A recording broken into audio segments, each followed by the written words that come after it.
super excited actually. It's very interesting that the last time we saw each other was in Florida. I remember that lovely hotel, and you were with Anton, and I can actually see it from my window. This place. Really? It's like your home restaurant, almost next door. And now we're again connecting through the ocean. It's amazing how technology allows us to do so. And I feel very grateful for your time and for your willingness to share some of your stories and some of the experiences for people to help them transform their life. Because what we do here as a project is we help both women and men, but the majority of our audience is women, to learn practical tools to love rich life. So we would like to know, Elizaveta Babanova, who you are. And first of all, let's start with describing your life in 5 words. Straight away. Wow, it's a cool question. Let me think. First, I would say dream. I think any interesting story begins either with a dream or a challenge. And I think my personal story, to me at least, it's pretty interesting. And it didn't really start with a challenge, it started with a dream. I wanted to do something different with my life. The second word I would say would be growth. Because when you have a dream and you have intention to achieve this dream, you need to grow. And for years and now decades, I've been growing in personal growth and professional growth and all other aspects of life. Third word, I would say success. Worldly success, if I may use 2 words. This dream that I had made me learn a lot of things and build an interesting career, and I became very successful in it. And the 4th word I would say would be soul searching, because this worldly success was evidently not enough, and it brought me to the quest for inner happiness, not just outer results of whatever actions you do. And the 5th word I would say, that one is really hard. I would say fulfillment, because this quest, this for inner growth, eventually brought me everything I ever dreamed of to fulfill my inner life. And that brought me to really fulfilling state of being. That's amazing. I can already sense that you're a little bit as an overachiever. Instead of 5 words, you use 7. Well, 2 for 1. That means something about you too. But wonderful. It's really interesting how you put, just on the spot, you brought us into your world straight away, and you touched upon some of the elements. And of course, we want to know a little bit more about your story, how you came to being here. And we're connecting, obviously, because we're part of the same team. We're helping this world be a better place in different ways and different geographies, and although we're in completely different parts of the world. But I found out today, preparing for this interview and looking through another interview that you referred to, that you're coming from a small city called Ivanova. Yes. And Babana from Ivanova. Amazing. And Babana from Ivanova. My mother is coming from a small village called Ivanovka. Oh. It's very interesting. As I heard it, I was like, oh, there's some similarities, there's some interesting things. So we both come Yes, we both come from Russia. We settled in a English-speaking world, in the UK and the US, and we obviously connected in the self-development world, driven by growth, driven by contributions, driven by helping people expand and learn their truth and stepping into the power and living the life of their dreams. But you have an incredible story, how you came to where you are now. I would like to just open the door a little bit to your world and let everyone know who you are and where you come from. Which part?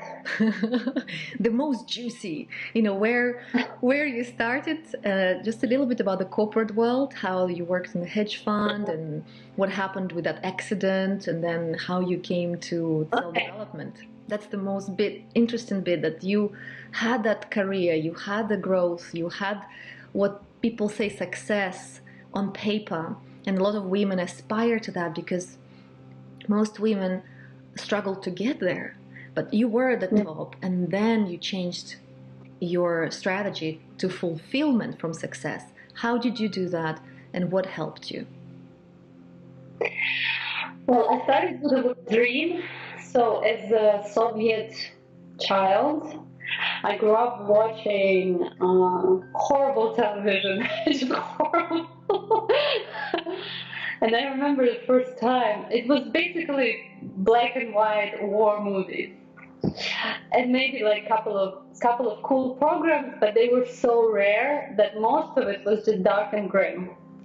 But my family was fun and loving, and I didn't have a dad growing up, but I had apart from that, it's like a whole different story we can talk about later. But apart from that, I was a really happy kid. And when I saw the first Walt Disney movies, cartoons, when they came to Russia, that was captivating. And a couple of years, I even named my dog after Chip and Dale. I named my dog Chip. Like, that's how enchanted I was with this culture. And I was 13, and I saw a video clip about Disney World, Disneyland or Disney World, the one in California. And I was so enchanted by it, and it was positioned as the place where all the dreams come true. And every kid wants their dreams to come true, right? And I guess already then I didn't imagine all of them being fulfilled in Ivanova, a small industrial town of 350,000 people. And I thought, okay, I want to get there. This was like my first true, honest dream. And I think when women dream and they're honest in their dreams and they're willing to work for it, and the universe somehow creates the opportunities. And this opportunity came to my life. It doesn't provide you with everything right away, but it provides you the opportunities. It opens the doors. And for me, such a door was opened. There was a program called Freedom Support Act where you could participate and gain a scholarship to come to the US and study for a year in American high school, live with American family. And I participated in this competition, and I got really lucky because there were 5 winners out of like 3,000 participants in my region, and there were like maybe 100 kids from all over Russia and Soviet Union who went to the States, maybe a couple of hundred. But anyway, it was a difficult competition, and I worked for it. I really studied English. I really tried to understand American culture and write really good essays. And when the news came that I won this competition, it came in a letter, and it gave me the address of my American family. And like, this is how old we are. There was no internet. I looked at the envelope, and I ran to the bookshelf where it had a big dictionary, because there were letters CA, California, And I was like, what is CA? What is CA? And then I realized it was California, and then I realized it was Southern California. I was like, I could not believe, because everybody else was going like Kansas and North Carolina and maybe Georgia, and I was going to Southern California. I was like, this is pretty fantastic. So that was the moment I realized I had the power to dream and make my dreams come true. And I think that was that first tremendous discovery about myself, which, like, I had really great mom, and she always told me you can do anything you want with your life. But it's like, one thing being told that you can do it, and another thing actually doing it. So when I did it, I was like, okay, I believe you, mom. Now I'm gonna. You combine two, so the dream part and the action, as we know currently with the psychology and the successful strategies that Tony Robbins, Robin Sharma talk about, or Bob Proctor, and even Wayne Dyer, right? They all talk about this visualization and action, right? So what you did intuitively, you did exactly that. You dreamt about it, and you had that allowness from your mother, which in a way helped you, I believe, to just open that door to the dream and walked into. And it's so magically on how we look at it, right? Like suddenly you appear in California on that program, but indeed you worked so hard towards it because you had a very strong inner passion, inner desire to achieve that dream. And because of the circumstances that you were in, and it reminds me of my life in Siberia, where I was so cold, I felt so cold, and I wanted to live in a country where it's warm. Maybe that's why I married a Greek guy. But I felt like I wanted to escape, and I also applied for a scholarship to study in the UK achievement program. So very interesting how, like, I just feel the parallel that you got into California. So you're there. What happens then?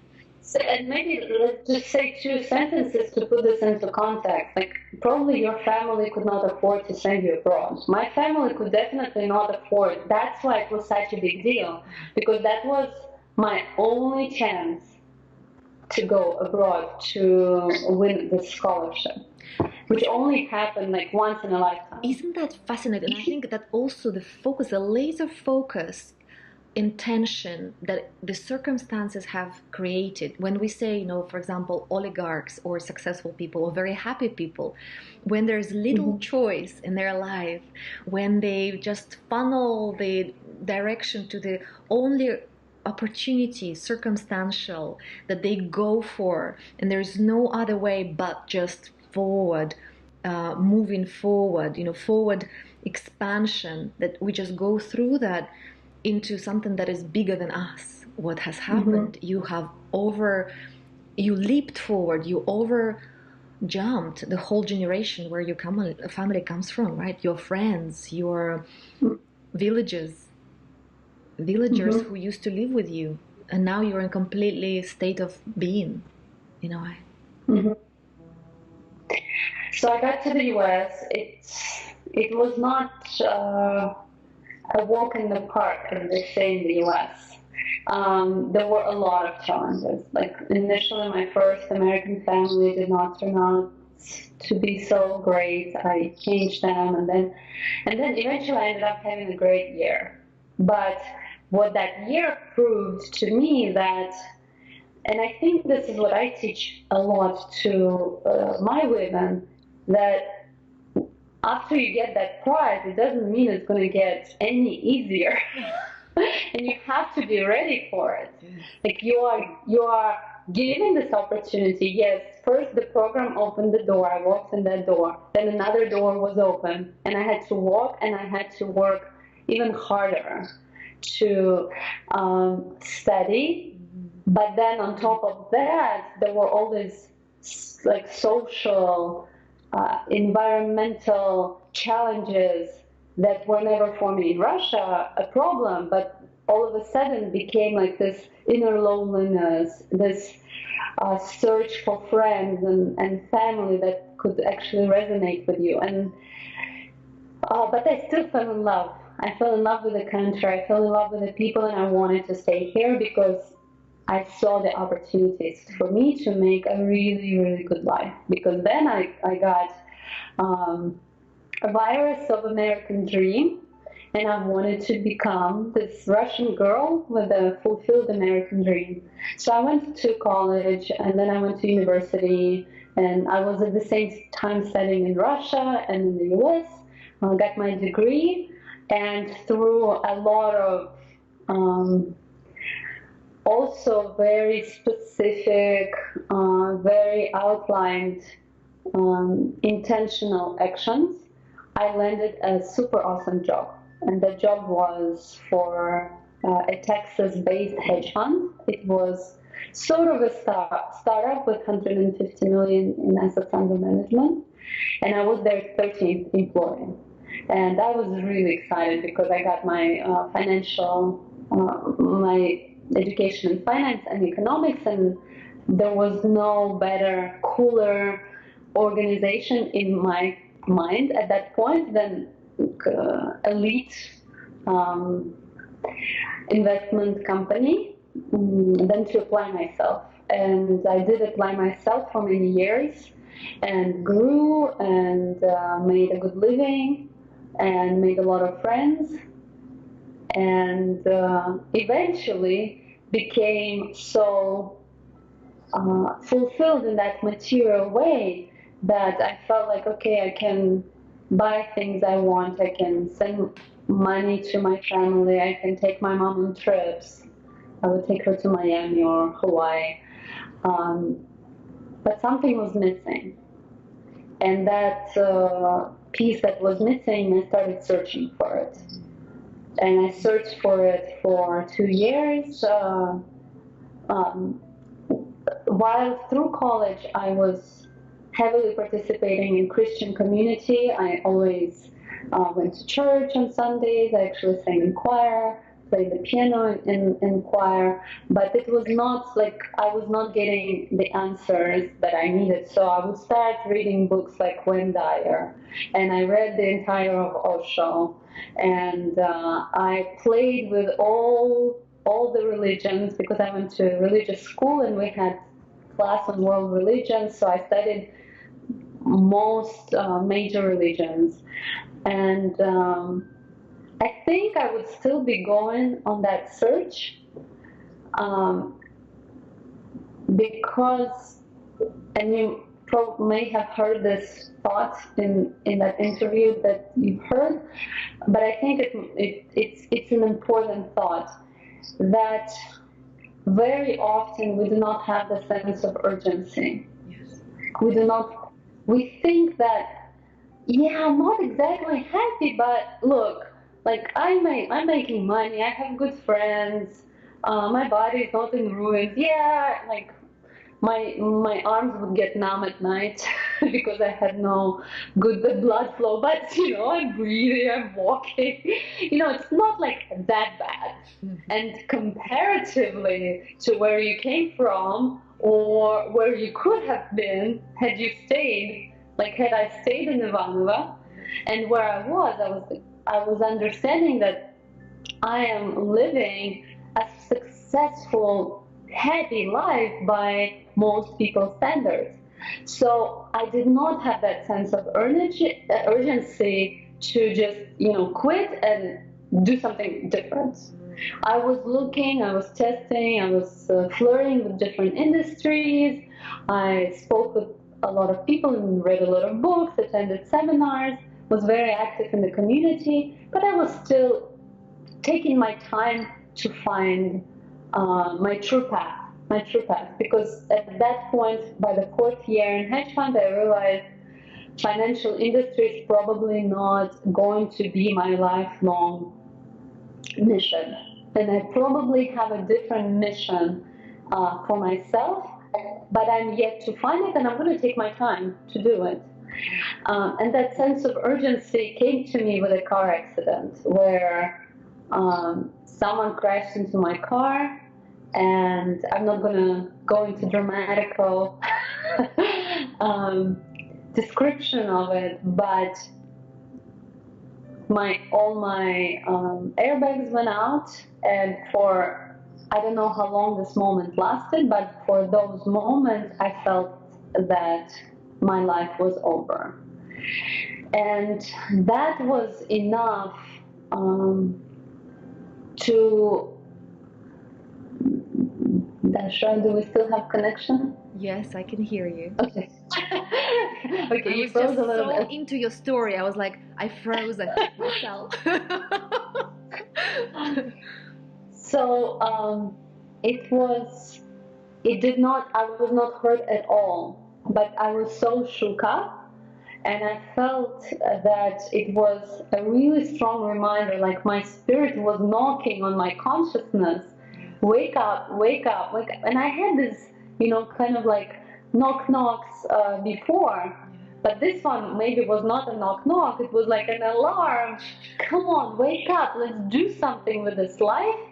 And at this moment of death, which I thought was death, I did not feel fear, I did not feel anger. I felt just tremendous sorrow, and that sorrow came from the question that I didn't get to do what I came here to do.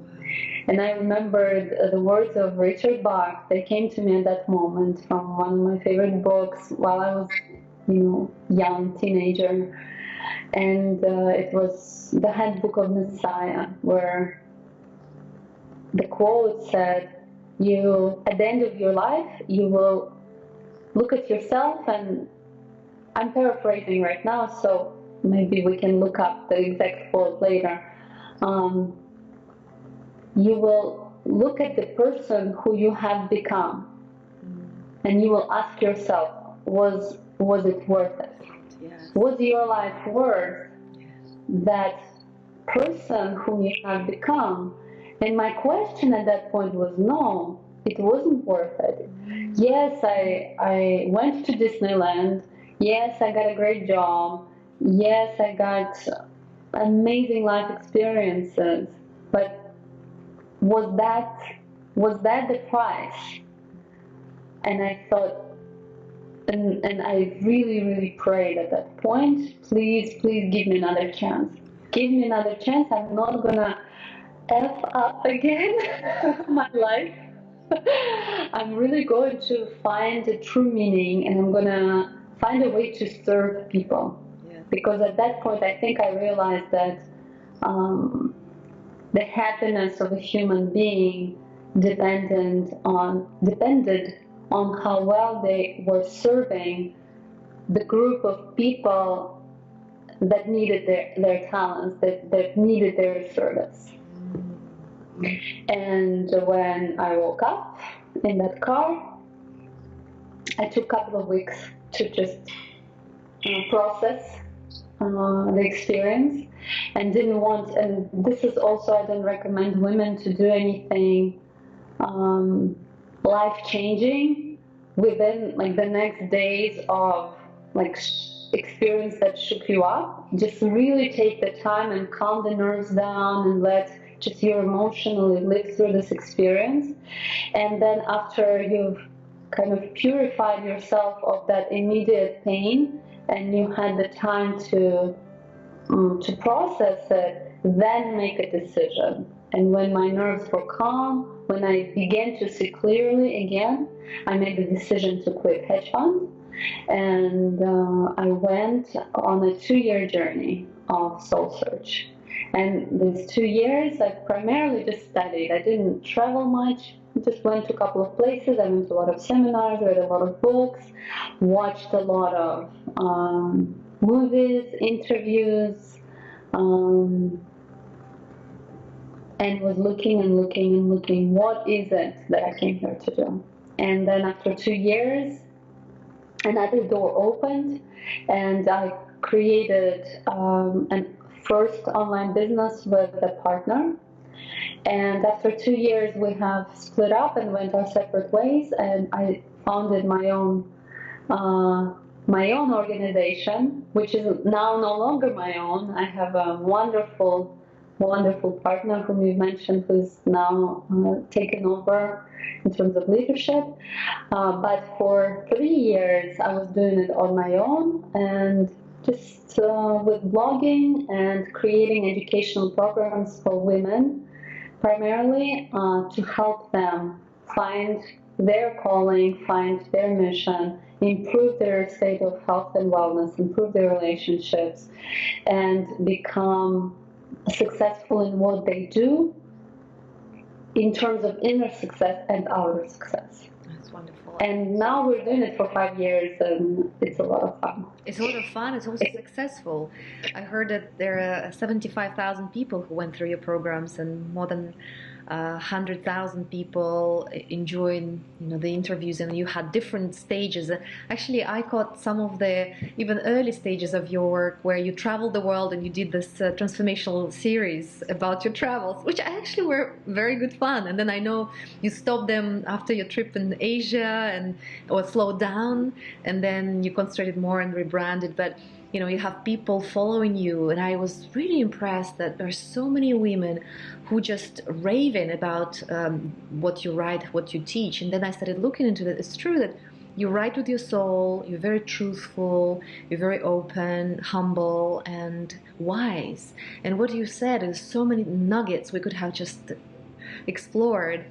And what I hear is that this journey so far, what we've discussed, for you was an inner calling. And I had many questions. So one is, okay, so do you think that everyone has this inner calling, and they know it's almost like this consciousness or the inner scale, inner balance that tells us, okay, we're not in the right place, we're not in the right direction, and it will keep knocking, keep hammering, keep letting us know where we need to go?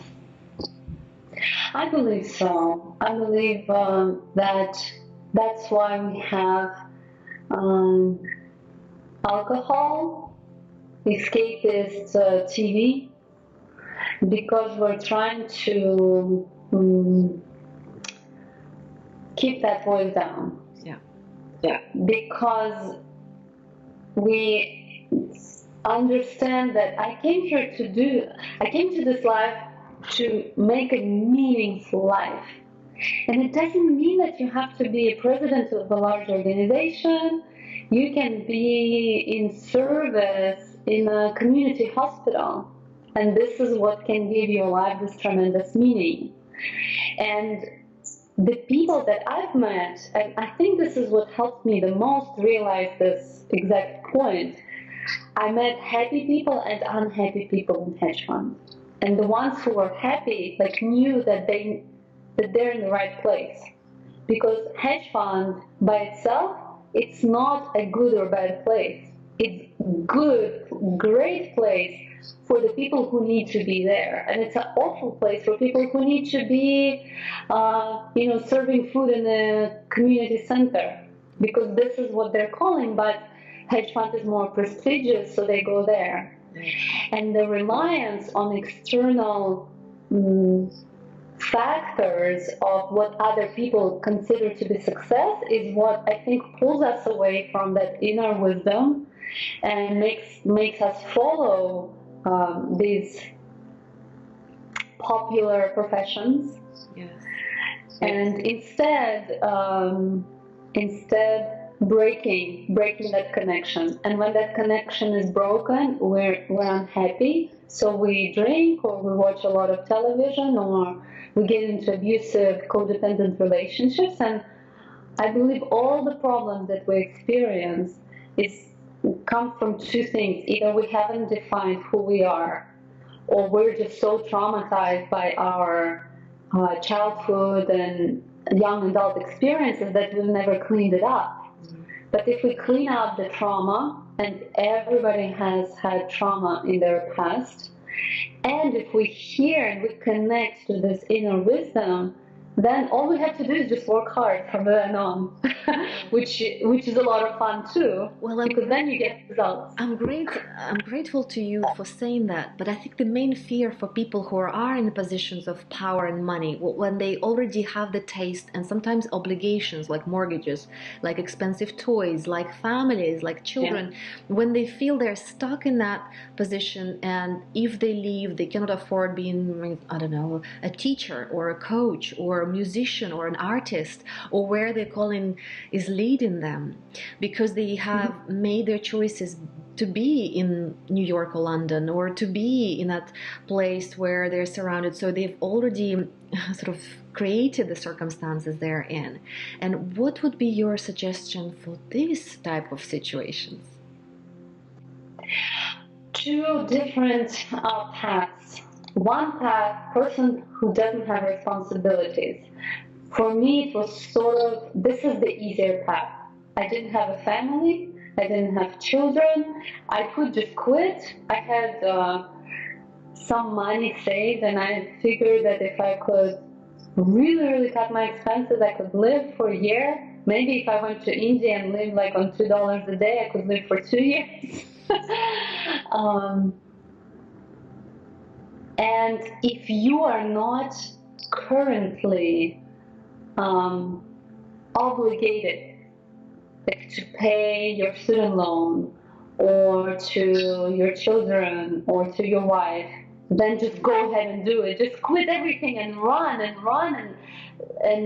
find your meaning, find your calling, and travel the world and do whatever. Or you can just sit in an ashram for a year, or go and volunteer at a big corporation. It doesn't matter, like ashram or Google. To me, it's the same in terms of just use any place to experience a life that will help you understand who you are. And that's the first path if you have no responsibility. But if you do have a responsibility, then you have to be more creative. Then I recommend, and this is the program that typically I help women create, we start to do more things that we like, less things that we don't like, reduce expenses to save money, with understanding that once I find what I love to do, I'll probably make a whole lot more money, and I will probably be a whole lot more happy. Because you can go and find your calling as a teacher, and then you can put your teachings online, and you can make a lot of money as an online instructor nowadays. Like, I think we're sometimes limited by an idea of what this or that profession can pay, but you can, I believe you can pretty much make good living through any profession that is your true calling. So then just make a step-by-step process where, for instance, currently you're working 40 hours a week at a job you don't really love but pays the bills. So negotiate with them that you will work 30 hours and then take this 10 hours and add another extra 10 hours and do something that you love and develop new skills. Because if you want to make money doing what you love, you need skills. You need to become masterful in that new profession that you're choosing for yourself. If you don't know, then just explore and experience and use this time. Use your weekends. Quit TV, quit anything that distracts you from finding your purpose. But then do everything else. If you want to draw, if you want to dance, if you want to swim, just do whatever you need to do to discover your mission, your calling. And then slowly reduce the things. Just give yourself a year, 2, 5 years, it doesn't matter. This journey is going to be so fulfilling that even the time making money, doing things that you don't love, will become fruitful and will become fulfilling, because you know this is the step I'm making towards my dream. So beautiful. I'm enjoying it myself. It's just like you're pouring this wisdom, because it's so true. Like, I have so many clients and friends who who are going through the challenging times, and actually I need to send some to you now that I know that you have this program. It's fantastic because, to be honest, this is the point where people say, well, I don't have maybe money, to start something new or to learn a skill. I don't have time, I don't have energy because I feel so tired and they don't allow me. I feel like trapped in an investment bank, or they go for the big job, or lawyers, where they drain themselves with the work that they don't like because they aspire, and out of loyalty to the family obligations and the parents and the culture they come from, they go along that path, and in the end losing themselves and becoming confused what they really want from life, because they spend the majority. And the worst thing that happens, they make other people suffer. Exactly. As much. Of course. Because then their partner becomes responsible for the choices that they make. And then the children bear this unsatisfaction of their parents. Yes.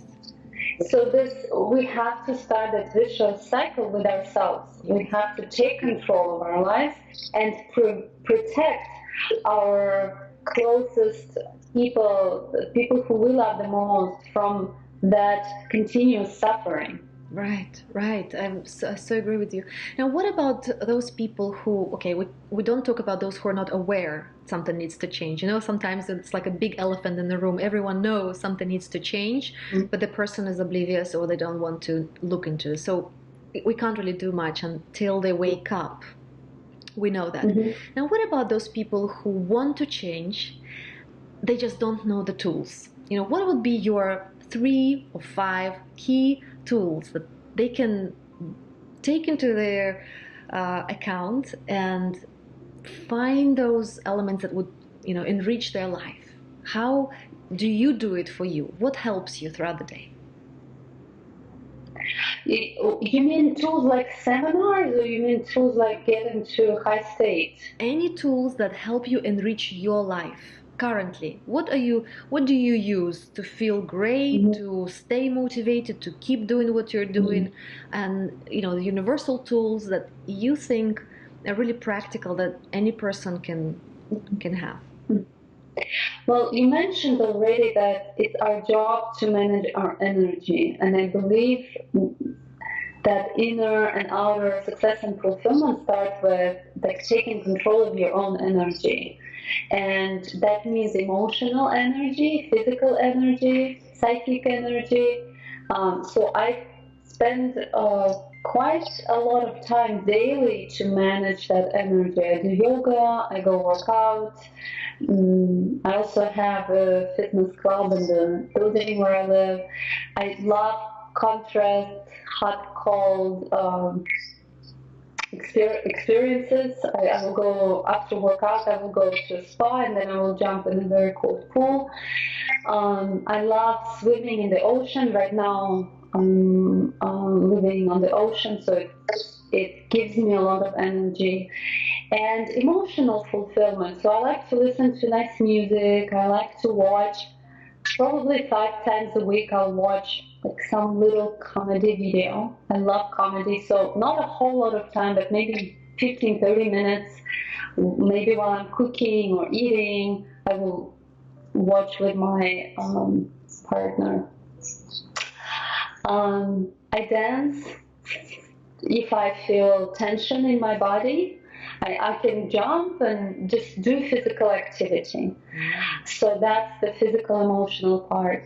A big part of my life is my spiritual practice. So I don't do it daily, but I strive to meditate daily. Currently, I meditate 5-6 times a week. It's a big part of my life, and meditation answered a lot of specific meditation that my teacher is teaching me. I have a diary that I keep every day. I write the good things that I did and not so good things that I did, and then I analyze how I can do them better the next day. Even the negative thoughts that I've experienced or negative emotions that I've experienced towards somebody, or somebody else experienced negative emotions towards me, and then I have my own way of purifying those emotions. So that's spiritual component. And then, of course, a relationship. I like to cuddle with my fiance, and we try to take daily walks, and we eat together.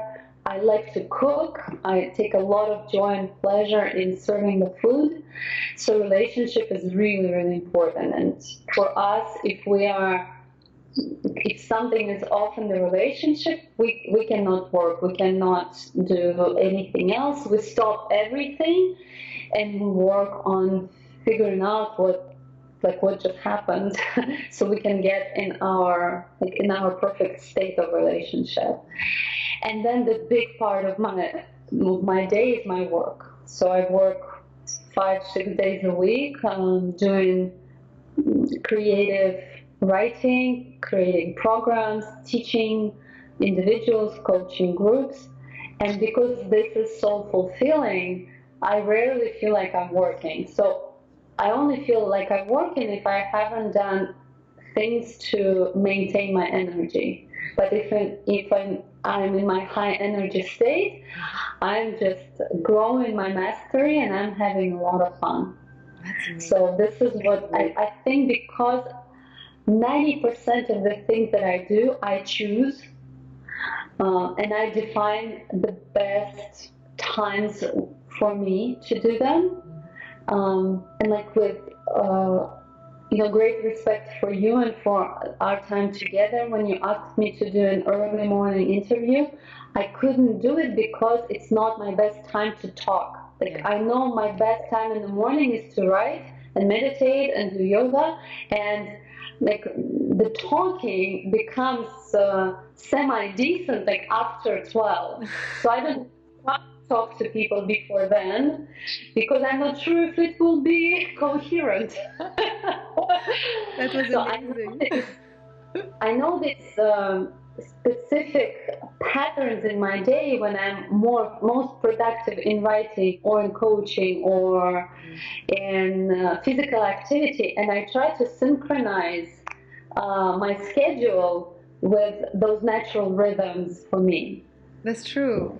There are two people actually three now, one in Costa Rica, one in Paris, and you, who told me, well, I have my sacred hours, so kind of I'm not available until 12, or someone says until 11, or I have my silent circle where I don't do anything apart from my inner work, which is so inspiring. I think very few people do that, and I've incorporated that because of kids, but I do that very early in the morning from 5, and then when I come back I start with that, and every time I do I feel so much better. But it's always a struggle at the beginning because I have urgent and important things, and they sometimes want to take the priority, but then putting them aside and focusing on the important bits, like you said, those time to reconnect, to exercise, to bring nutrition in.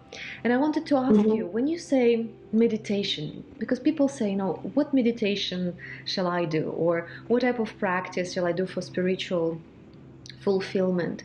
What would you recommend? Is there any specific starting point that people can find online or YouTube or through your teachers that you mentioned?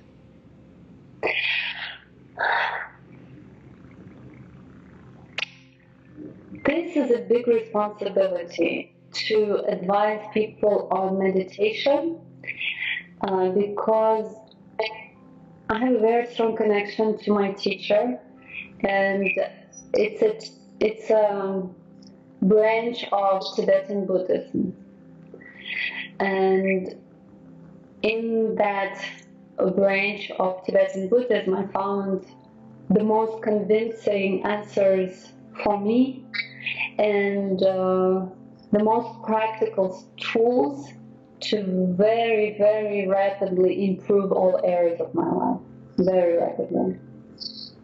So I recommend Geshe Michael Roach as a really wonderful master who can take you to that best version of yourself and who can guide you through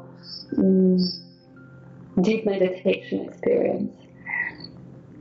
The problem with popular meditative programs, and Dasha, you can cut this out if you want, that most of them teach you to meditate on empty space or to get rid of the thoughts.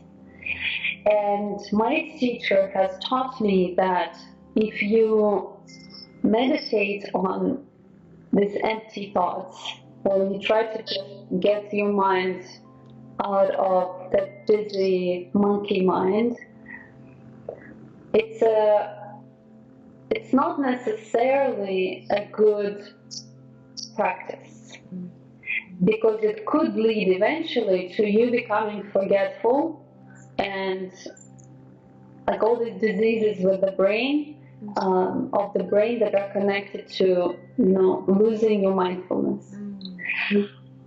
What I recommend, and I love this meditation, is thinking about your holy teacher. And if you need to concentrate, meditation actually just means concentration. It doesn't mean to get rid of your thoughts. And you probably know it, and we're just mentioning it to those people for whom it may be new information. So you can meditate on a candle, or you can meditate on any object. But if you take your beautiful teacher, it could be a historical figure. Like if you're a Christian, it could be Jesus. If you're Muslim, it could be Muhammad. If you're Buddhist, it could be Buddha. Or it could be your grandma who taught you how to love. Or it could be your philosophy professor. Like I had an amazing philosophy professor who was a pastor of Methodist Church, and sometimes this is my object of meditation. And think about the beautiful qualities that this person has and how you would like to have these qualities as well. Maybe you love them because they're kind and wise, and they taught you so much, and maybe because they inspire a lot of people. And concentrate on these qualities, because what we concentrate, we obtain in ourselves. And if you begin with the meditation, this is what I would recommend. Just sit and think of the beautiful person in your life who has taught you a lot and inspired you to become a great human being, and think about their qualities and how you would love to develop them. And this is, I believe this is a great start. Oh, this is fantastic. I'm gonna try this with my kids as well. I'm gonna ask them to think of someone who they really like and calm down their mind. It's wonderful. Actually, you reminded me that thanks to you, I found out about Michael Roach, and I only knew of him as a Tibetan monk, but I didn't know that he actually offers the meditation for people that probably they can YouTube or Google. Meditation is taught in retreats. So we just actually came from a 5-day retreat, and meditated a lot. That's wonderful. Oh, I feel your peacefulness, and I wanted just to say, maybe that's your character. Some people are more, relaxed and. No, it's not my character. Very active. Well, that means that meditation does improve the coherence of the body, because what I sense in you, and also we know from the research, there are more than 1,400 studies that prove that meditation helps us cognitively, somatically, meaning the body improves, the immune system improves. We know that it has so many beneficial effects. The problem is that it takes actual time for us not to do things. And that is the most difficult part. Yeah. It takes more time to convince yourself to meditate than to actually meditate, because 10, 12 minutes a day, that can make such a huge difference. If you just sit and think about a beautiful object like your teacher, or for your partner. You can meditate on the beautiful qualities of your partner, which is a great practice for a relationship. But we think that it's such a great commitment, which is truly not. What helps me to meditate is when I think about all the time during the day when I take care of my body. I eat, I take showers, I exercise, I cook, I buy food, I buy clothes, I choose clothes. And I think, okay, how much did you devote to your body today, and how much did you devote to your consciousness? Because the body is going to eventually leave you, and the consciousness is that best investment that you can be making with your time during the day. And that doesn't mean that I propose or I encourage people to only sit and meditate completely. That's not what we propose. We just propose to bring a little bit more care for your consciousness and conscience, as much as you take time to take care of your body. Just nurture your spirit, nurture your inner being. And if you take care of your body and your face, and you take care of your family, and you take care of your soul, you will be so much happier. Brilliant, brilliant. Now shifting gears a little bit as we're moving towards the most interesting topic of relationships.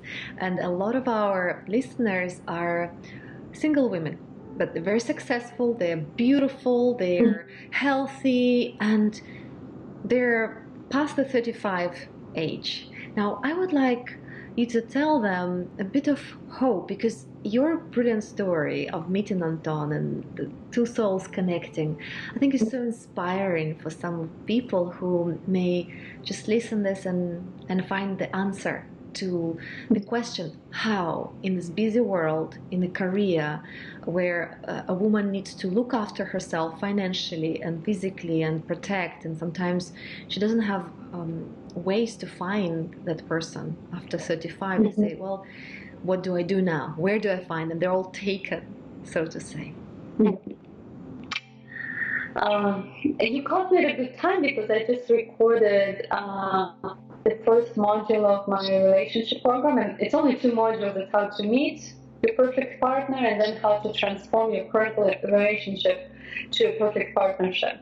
Oh, wonderful. So I will give very, very just bullet points of what I did, because this program is the result of my personal experience.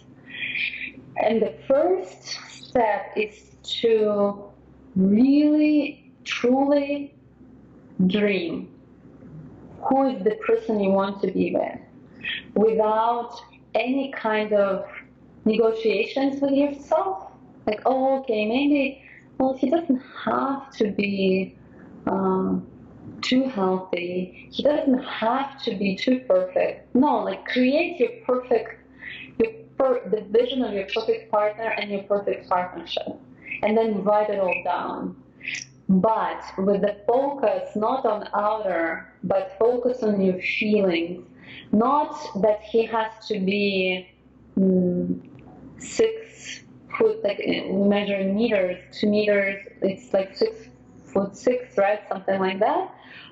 And the women, when they think about men's height, they actually want a feeling. They want a feeling of protection. They want a feeling that he's larger, so he's stronger and able to give this to them. But I've met a lot of guys who are tall, but have no intention to take responsibility for a woman. And I met a lot of guys who are not so tall and have a lot of masculine qualities and are able actually to care and protect their family.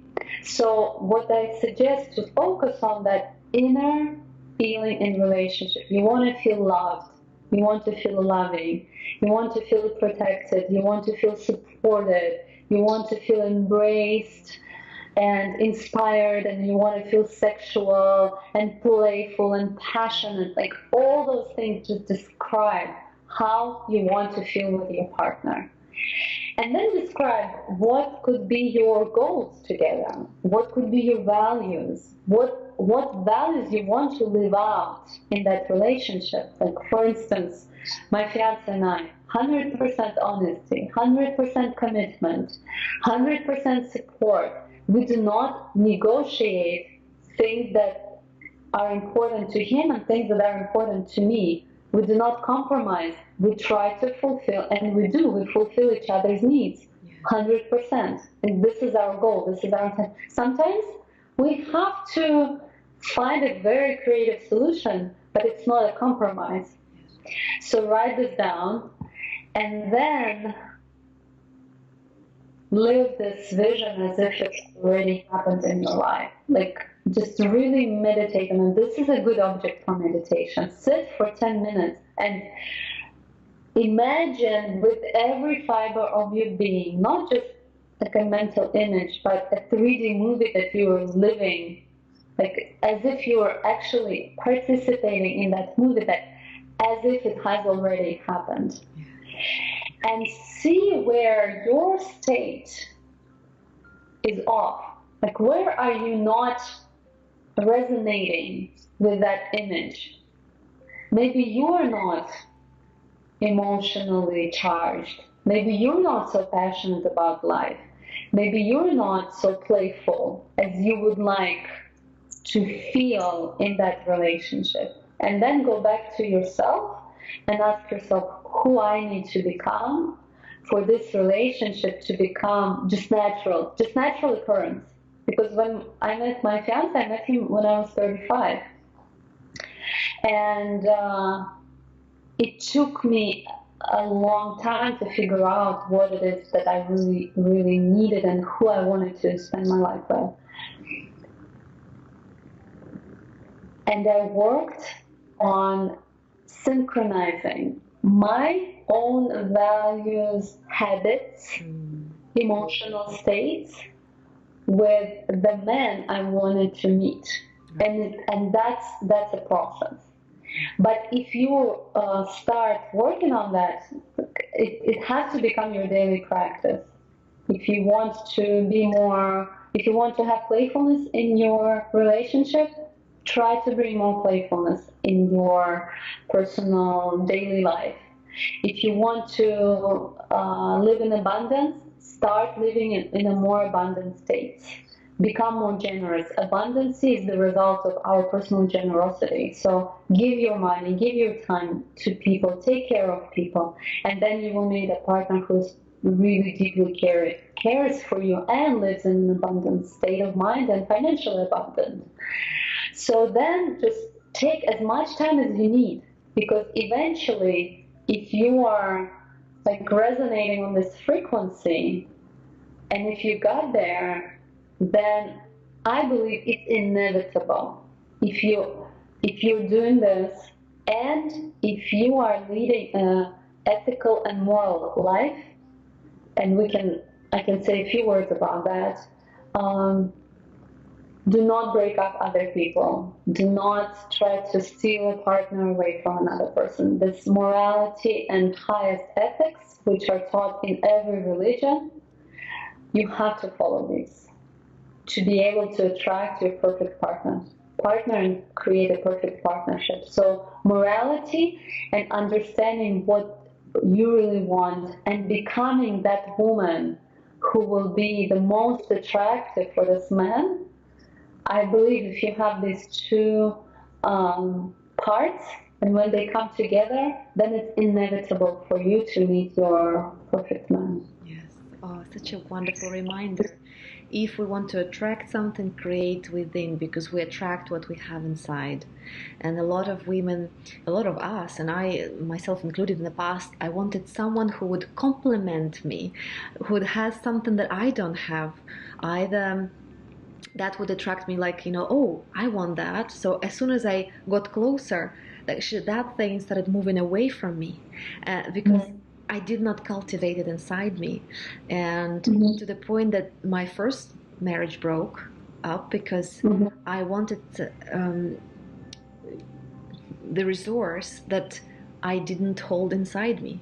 And I wanted to find a partner who would resonate with me, so I had to do my own inner work and find the meeting piece rather than become the big O. You know the story of the missing piece finds the big O.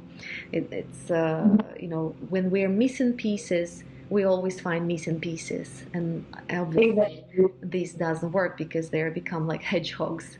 But if we want to find a holistic partner that supports us and we become 1 + 1 = 3, then we need to become that holistic being, and that's a journey on its own. So I want to thank you for sharing that, and it all, you know, concludes and comes to this beautiful end, which is the beginning as we started.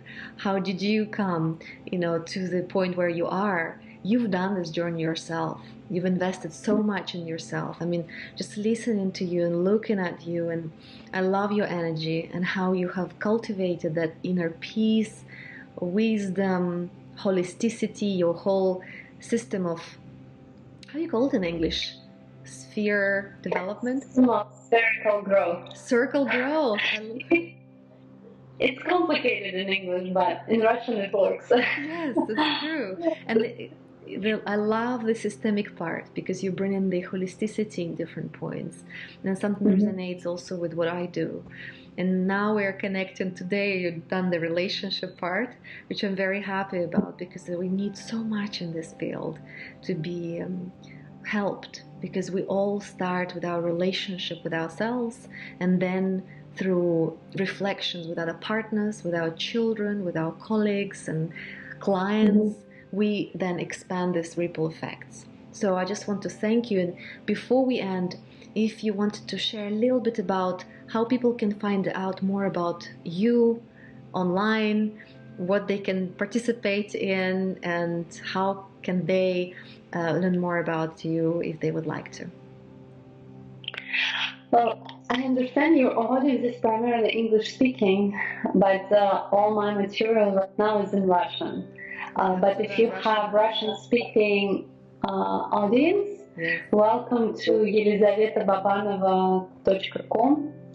You can find me on Facebook by Elizaveta, in English it's Babanova, and connect there.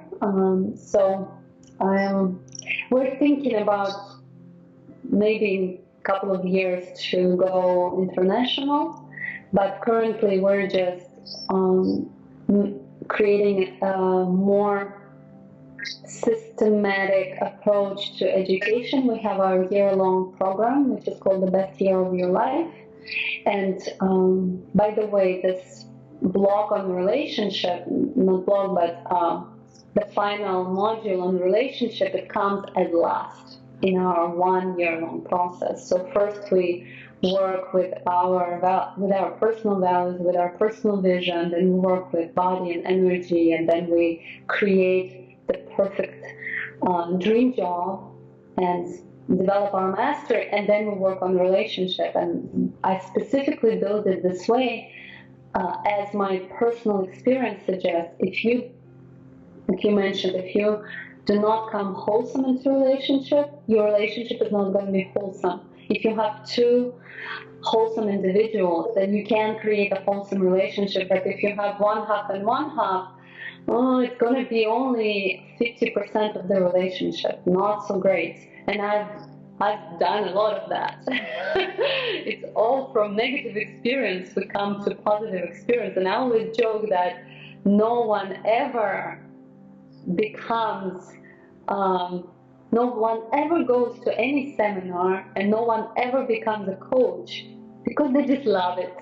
No, people are there to solve problems. And once we solve problems, we're so excited and happy, we want to help other people solve these problems.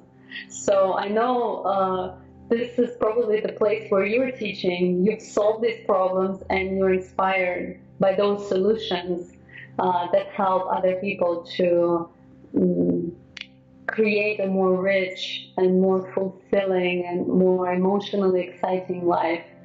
And I also honor you for that, for your own personal journey, for a beautiful relationship. I've seen you with your husband. It's lovely, and I wish you great success, and I wish all the best to your audience. Just figure out who you are. Dream big, really, really, really major dreams, and just follow through on them. Make a promise to Darya, make a promise to yourself and to your holy teacher that you will live this life to the fullest. And just go and do it. Yes, wonderful. And by the way, I'm still work in progress, like we all are. We're still figuring out, and that's why what we teach, I believe we teach what we need to learn ourselves. So we are just in this journey all together. And I reflect that part of you, and you reflect in the most beautiful parts of me.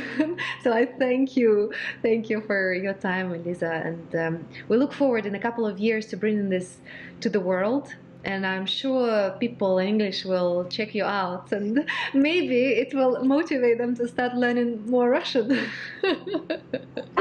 Probably not, but it's probably quicker for us to go English than for English people to go Russian. I agree, and that's my little hint as well. I think there's so much work to be done, and you can bring so much more into so many different countries around the world. But thank you for doing this work in Russia, and I really appreciate that. And there's so many also Russian speaking that I'm gonna send this to, and hopefully that will also have a ripple effect. But I just love connecting with you, so thank you. Взаимно. Спасибо.